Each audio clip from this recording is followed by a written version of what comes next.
Moving into 2001, Gloria Macapagal Arroyo comes to power. Whether it was premeditated or not, she ends up trying to finish what her father failed to do in 1961. In Maynila, for example, the peso devalued from 26.30 to 1 to more than 50 to 1 in 1997.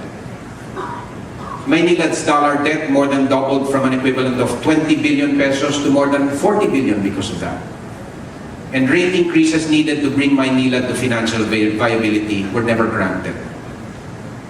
We gave back the Maynila concession to government in 2005 and wrote off some 3.6 billion in equity and advances. With Meralco, you know, it's interesting, but in the 23-year period that we held Meralco from 1986 to 2009, we only obtained a measly 9.5 centavo rate increase in 1986.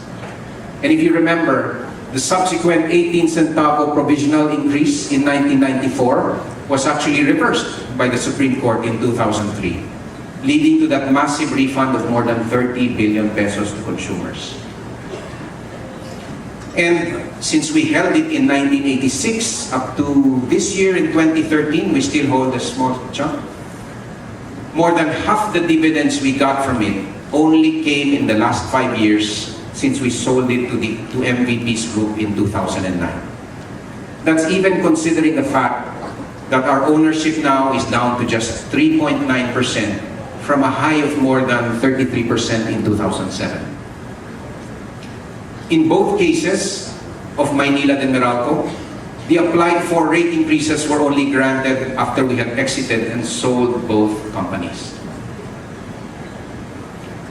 Now, when you look back through history, it's very tempting to simply say that the Lopez Group is merely paying the price of having values, principles, and a feisty media arm that refuses to kowtow to the powers that be. But through all the haze and dark matter shines one ray of light that's inconsistent with that story.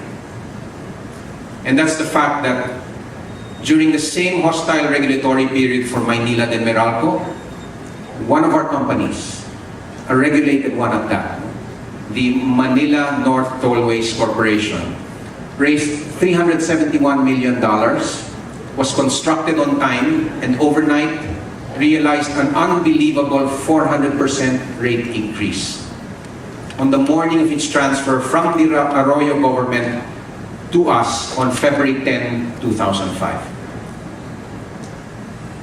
It was not easy, but after more than 7 to 8 years of being stuck in limbo with problems ranging from right-of-way, regulatory issues, lender confidence, and joint venture partner conflicts, I literally saw a desperate project turn to one brimming with exuberance and spirit. Bringing in that small team headed by Ricky Tantoco, which had always been just a floor away in the Benpress building, had the effect of breathing new life into MNTC. And in less than 3 years, the new team decisively renegotiated our onerous JV agreements with the French partners, as well as those with our engineering contractors. They refreshed the management team with a number of secondments and new hires. They brought in the experienced right-of-way teams from First Gas to complete the land acquisitions required for the toll road.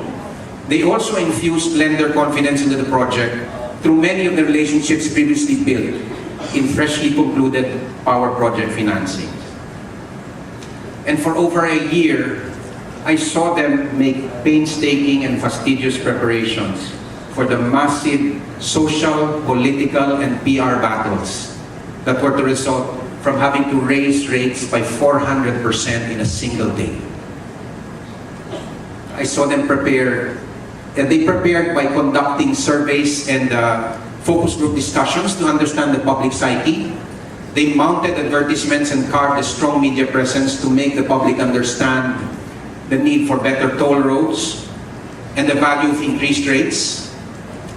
They organized countless meetings with politicians, consumers, and transport groups.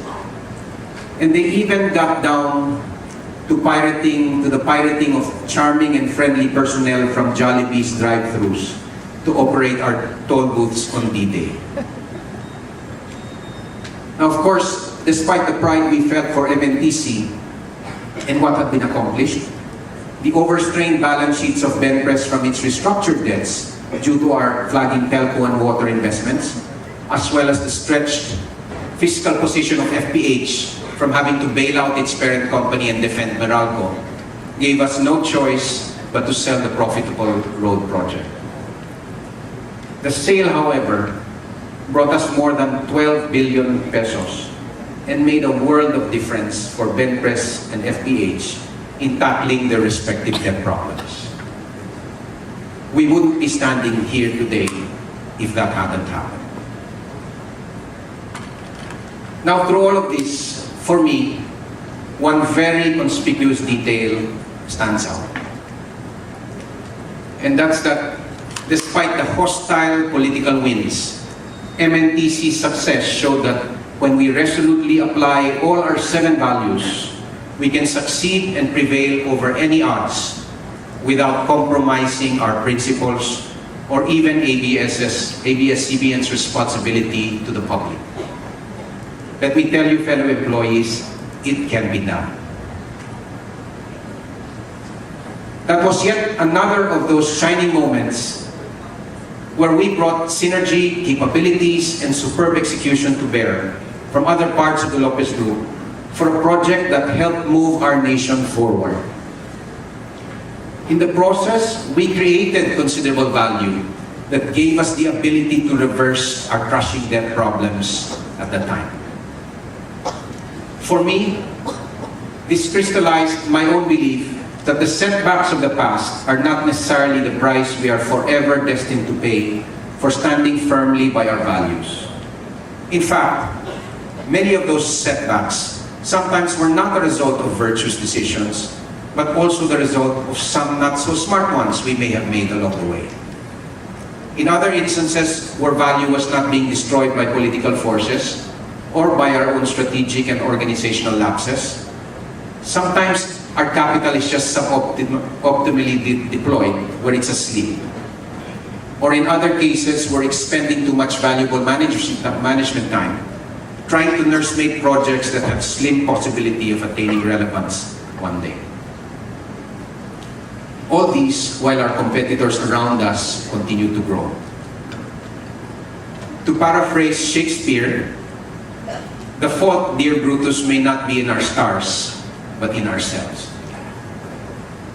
Our road to sustained growth as a business group will only commence when we have a keen awareness of those flaws, the humility to accept them, and the will and fortitude to do something about it. Thinking strategically, proper planning and execution, and having the right people in the right seats, and most especially working together for synergy, can overcome even the most adverse conditions. We must never ever forget that. We have the power to shape our circumstances with our choices, and we must constantly challenge the forces that hold us back, whether they're external or internal. This afternoon, the many nominees and winners we have are just a few such examples that show us the intersection of where good values and good business can meet. Our purpose with the Lopez Achievement Awards is to shine as bright a light as we can on those stars to help you navigate what will oftentimes be a difficult journey ahead. My own philosophy as chairman of FPH is simple: to harness the best talent, get you in the right seats, and create an environment in our group of companies that empowers you to be the best you can be as we pursue our goals and dreams together as one company. But I want you to know that the passion you show for the work you do likewise inspires all of us to keep fighting that good fight. It's my unshakable belief that if we consciously take all 7 values, and I mean all 7, to heart, they will not be the burden that keeps us weighed down and small. Instead, These values become both the keel that's heavy enough to stabilize you in rough seas, as well as the jets that propel an unstoppable powerhouse that can be a force for good in our country. Thank you very much and good afternoon.